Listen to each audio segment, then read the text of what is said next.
Sosok Kepala BNPB, Letjen TNI Suharyanto, menjadi sorotan usai mengeluarkan pernyataan mengenai kondisi banjir dan longsor di Pulau Sumatera.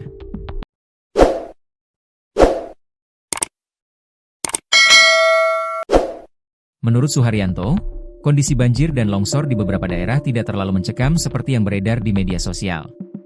Suharyanto menegaskan bahwa pemerintah masih mempertahankan status banjir bandang dan longsor di Sumatera Utara, Sumatera Barat, dan Aceh sebagai bencana daerah tingkat provinsi, bukan bencana nasional. Bukan tanpa alasan, banjir bandang dan tanah longsor yang melanda Sumatera Utara, Sumatera Barat, dan Aceh belum memenuhi syarat untuk ditetapkan sebagai bencana nasional. Apabila mengacu pada parameter penetapan bencana nasional mulai dari kerusakan absolut, lumpuhnya sistem pemerintahan daerah, hingga hilangnya kendali layanan publik, situasi banjir di Sumatera belum mencapai ambang tersebut.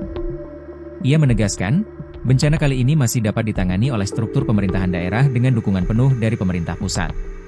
Suharyanto menjelaskan bahwa gambaran awal yang beredar di media sosial memang memunculkan kesan mencekam, termasuk laporan masyarakat yang terisolasi dan komunikasi terputus.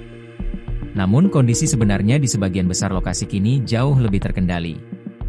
Memang kemarin kelihatannya mencekam karena berseliweran di media sosial, tetapi begitu kami tiba langsung di lokasi, banyak daerah yang sudah tidak hujan.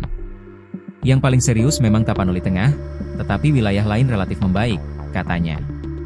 Ia menegaskan bahwa stabilitas pemerintahan daerah, akses layanan publik, dan kemampuan koordinasi masih berjalan, sehingga tidak ada urgensi untuk menaikkan status kebencana nasional.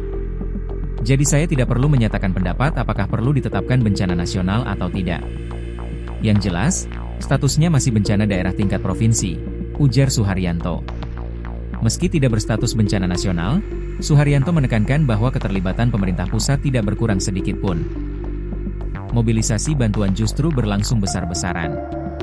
Karena statusnya tingkat provinsi, pemerintah pusat melalui BNPB, TNI, Polri, dan seluruh kementerian lembaga memberikan dukungan maksimal.